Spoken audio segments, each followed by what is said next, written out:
Thank you, Mr. Speaker. The Protect America's Workforce Act would overturn President Trump's executive order from March that ended collective bargaining rights for roughly 1 million Americans who work for the federal government.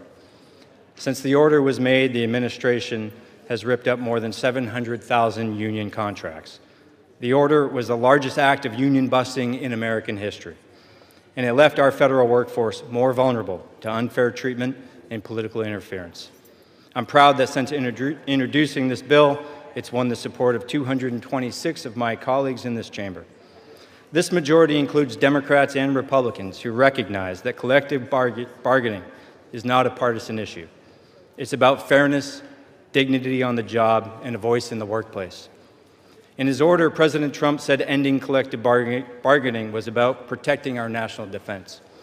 But in my district and many others, listen to Congressman Golden and watch as he lays bare the machinery of authoritarian control, masquerading as government efficiency, speaking those words into the congressional record with the weight of 1 million stolen voices echoing behind them. Over 1 million federal workers stripped of their collective bargaining rights, and understand that what you've witnessed is nothing less than the largest loss of collective bargaining rights in United States history, a systematic demolition of organized labor, executed not through legislative debate or democratic process, but through executive fiat, through the stroke of a pen wielded by an administration that views workers' rights as impediments to unfettered power rather than as foundational pillars of democratic governance. What Golden describes with devastating precision is straight out of Project 2025, that authoritarian playbook Trump swore he knew nothing about during the campaign. Yet here we are watching it unfold exactly as scripted, watching as the administration tears through the fabric of worker protections with methodical cruelty.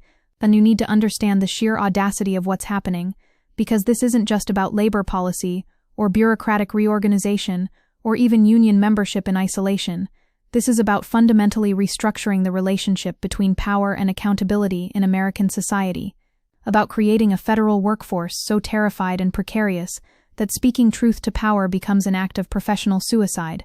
The executive order strips more than 1 million federal workers of their collective bargaining rights, affecting everyone from workers who make sure our food is safe to eat, care for our veterans, protect us from public health emergencies, and here's where the emotional reality needs to crash over you like a wave, because we're talking about the people who inspect the meat your family eats, who administer care to wounded veterans in VA hospitals, who respond to pandemics and environmental disasters, who ensure Social Security checks reach elderly Americans struggling to survive. And Trump's administration looked at these public servants and decided their ability to collectively advocate for workplace safety and professional standards represented a threat to national security. The cynicism is breathtaking, the cruelty calculated, because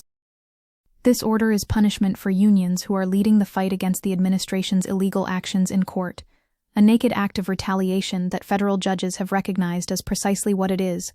ruling that the Trump administration likely violated the law by stripping nearly 1 million federal government employees of their union rights.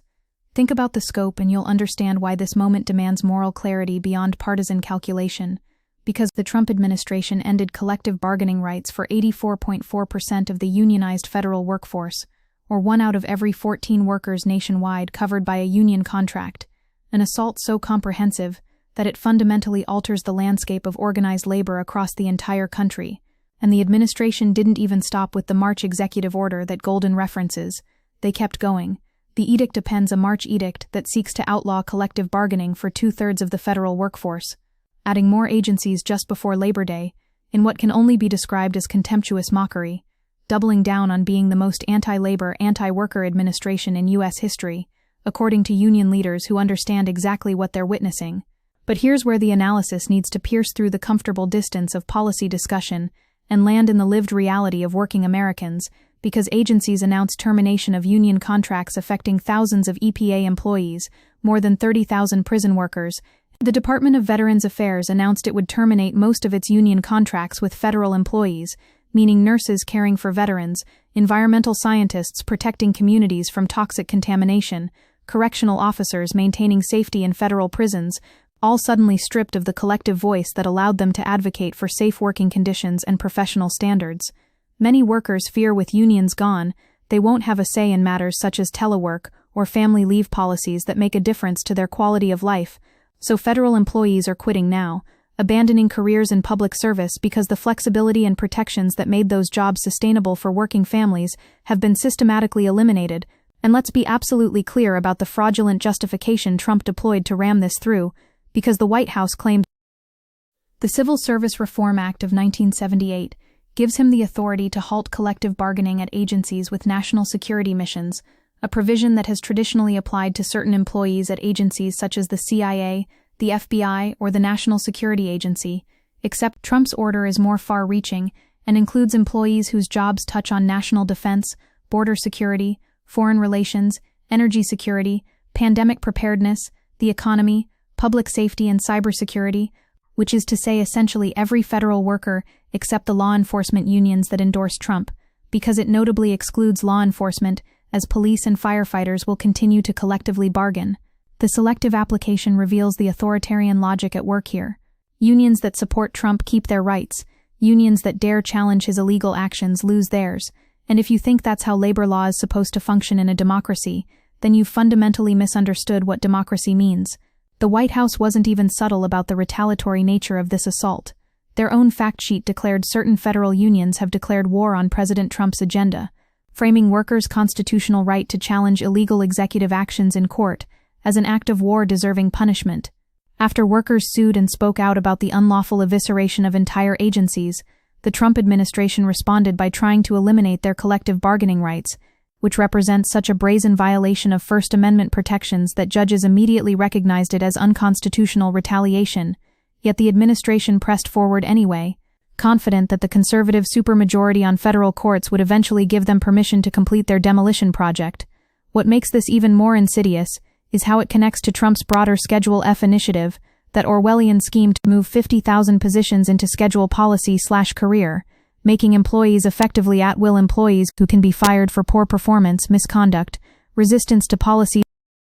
which means any federal scientist who refuses to falsify climate data, any FDA regulator who won't approve dangerous drugs, any EPA inspector who insists on enforcing environmental laws, suddenly becomes terminable for resistance to policy. When policy itself becomes indistinguishable from presidential whim, the union-busting and Schedule F work in tandem to create a federal workforce, stripped of both collective voice and individual protection, a workforce that exists solely to implement whatever authoritarian impulses flow from the White House without the friction of professional expertise or institutional knowledge or democratic accountability. And here's where Golden's bill becomes not just necessary, but existentially urgent for anyone who believes democracy requires more than electoral theater, every 4 years, because the House voted 222-200 to approve an effort by Congressman Golden to force Speaker Mike Johnson to hold a vote on the Protect America's Workforce Act, his bipartisan bill to repeal the presidential executive order, which garnered 226 co-sponsors, meaning a majority of the House recognizes that Trump's union-busting represents an intolerable assault on workers' rights. The Protect America's Workforce Act would repeal the executive order outright and guarantee that the federal government honors any union contract in place at the time it was made, a straightforward restoration of the status quo that existed before Trump decided organized labor represented an obstacle to authoritarian governance. The bipartisan coalition Golden assembled tells you everything about the political valence of this issue outside the ideological fever swamps of MAGA world, because the bill garnered bipartisan support from 222 members of Congress, including 7 Republicans, and 5 of those Republicans crossed the aisle to sign the discharge petitions, Republicans who understand that collective bargaining isn't partisan ideology, but basic fairness, that workers deserve a voice in their workplace conditions regardless of which party controls the White House. More than 70% of Americans and nearly 9 in 10 young people support unions, so Trump's assault on federal worker organizing rights doesn't just violate labor law and constitutional protections. It defies the democratic will of an overwhelming majority who recognize that union membership strengthens workers and communities.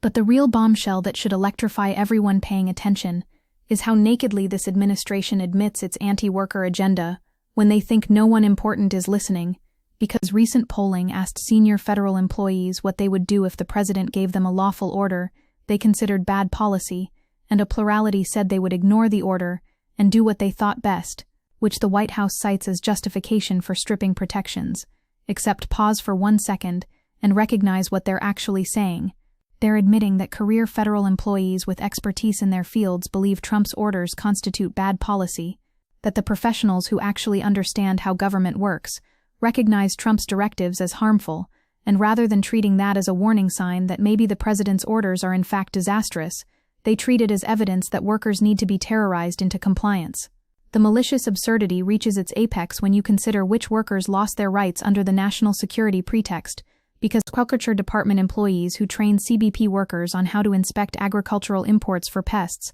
lost their union rights, while the CBP employees still have their union rights, even though they used to be part of the same union, but the inspectors at ports were spun off after September 11 because their role was deemed essential to national security. Think about that circular logic. The people who teach border security workers how to do their jobs pose a national security risk, but the border security workers themselves don't, which makes sense only if you understand the real criteria isn't national security at all, but political loyalty. Unions that endorse Trump keep their rights, while unions that dare advocate for their members lose everything. And the devastation isn't theoretical or delayed. It's happening right now with cascading consequences for public services Americans depend on, because unionized federal workers have negotiated important protections that preserve scientific integrity and protect workers who report patient abuse at VA hospitals. Yet at agencies where workers recently lost their bargaining rights, the administration allegedly forced federal regulators overseeing vaccine safety to resign and ordered the U.S. Nuclear Regulatory Commission to stop issuing new rules that keep nuclear power plants safe. When you strip workers of collective voice, you don't just harm those workers. You demolish the institutional safeguards that protect the public from corporate malfeasance and government corruption. You create a federal workforce so precarious that whistleblowing becomes professional suicide, that speaking uncomfortable truths about vaccine safety or nuclear security or environmental contamination becomes a fireable offense. The historical parallel that should haunt everyone with even rudimentary knowledge of labor history is how precisely this echoes the anti-union crusades of the Gilded Age, except now deployed not against private sector workers by robber baron industrialists, but against public sector workers by an authoritarian president who views democratic accountability as an impediment to unfettered executive power. According to Georgetown University labor historian Joseph McCartin, the March 27 order was by far the largest single action of union busting in American history, surpassing even the most vicious attacks on organized labor during the era before the National Labor Relations Act, when corporations deployed private armies to murder striking workers and break picket lines with impunity. Trump has managed to accomplish what generations of anti-labor reactionaries could only fantasize about, stripping collective bargaining rights from 1 million workers through executive fiat, while claiming the mantle of national security. What Golden understands and what his bipartisan coalition recognizes is that this isn't about efficiency or accountability or draining any swamp. Those are rhetorical camouflage for naked power consolidation, because this attack is meant to silence workers' voices, so Elon Musk and his minions can shred the services that working people depend on the federal government to provide. The billionaire-led assault on public services requires eliminating the organized workers who defend those services, requires creating a federal workforce so terrified of termination that they'll implement whatever privatization schemes and deregulatory disasters the administration demands without the friction of professional judgment or institutional knowledge or basic human decency. And here's where the analysis needs to land with full moral weight, because the stakes transcend labor policy and implicate the fundamental structure of democratic governance. When you eliminate collective bargaining rights, you don't just weaken unions, you destroy the institutional mechanisms through which workers can collectively resist illegal orders and unconstitutional actions. Without bargaining rights, we risk retaliation for speaking up and holding our employers accountable. Our veterans deserve nurses who can fight for their care without fear, except veterans won't have nurses who can fight for their care because those nurses have been stripped of the collective protections that made speaking up survivable. The federal employee who witnesses patient abuse or regulatory capture or scientific fraud suddenly faces an impossible choice: report it and get fired, or stay silent and watch the corruption metastasize. The organizing that Golden has led represents exactly the kind of democratic resistance that authoritarianism seeks to foreclose, building a bipartisan coalition across party lines, using legislative procedure to force accountability on a recalcitrant speaker, mobilizing union members and concerned citizens to demand that Congress defend workers' rights against executive overreach. The labor movement fought back against the largest act of union busting in American history by doing what we do best: organizing. Working people built a bipartisan coalition to restore union rights to federal workers in the face of unprecedented attacks on our freedoms and livelihoods. and that organizing succeeded in ways that should energize everyone who believes democracy requires more than passive acceptance of authoritarian diktat. The discharge petition hit 218 signatures despite Republican leadership trying to bury the bill, proving that popular mobilization can overcome procedural obstruction when the moral stakes are clear. But we need to be clear-eyed about what happens even if Golden's bill passes the House, because it faces an uncertain future in a Senate where Republicans hold the majority and Trump loyalists dominate the caucus. And even if it somehow passed both chambers, Trump would certainly veto it, meaning the real battle extends far beyond this particular legislative fight into the broader struggle over what kind of society America becomes. In Golden's district, many affected workers build warships and care for veterans. These workers make our country safer and stronger every day. America did not vote to silence these workers, yet that's precisely what's happening, because the popular will means nothing when authoritarian power consolidates itself through executive orders and compliant courts. The existential question this moment poses is whether organized labor and progressive movements more broadly can build the kind of sustained resistance necessary to defend workers' rights against a second Trump administration that has learned from its first-term failures and arrives this time with detailed plans for authoritarian restructuring. In just 2 months, they have completed 1/3 of the 900-page Project 2025 agenda, systematically dismantling regulatory protections and worker rights with bureaucratic efficiency, and the union busting represents just one component of a broader project to eliminate every institutional check on executive power and corporate dominance. When federal workers lose collective voice, when career civil servants become at-will employees terminable for policy disagreement, when professional expertise gets subordinated to political loyalty, democracy itself becomes a hollow shell where elections change which faction wields absolute power, but don't constrain what that power can do. The vision Golden articulates in that clip is of a government that respects the workers who make it function, that recognizes approximately 1/3 of unionized federal employees are U.S. military veterans, right-fed, that understands collective bargaining brings fairness and dignity to the workplace rather than threatening national security. Federal workers already face significant limitations in their labor rights. Unlike their counterparts in the private sector, they are prohibited by law from bargaining over wages, benefits, or job classifications, and are barred from striking. Their collective bargaining rights are restricted solely to matters related to working conditions, so these workers already operate under constraints that would be intolerable in the private sector, and Trump wants to eliminate even those minimal protections. The call to action that emerges from Golden's righteous anger and the mobilization it represents is for everyone who claims to care about workers' rights or democratic governance to recognize this as a defining battle, to understand that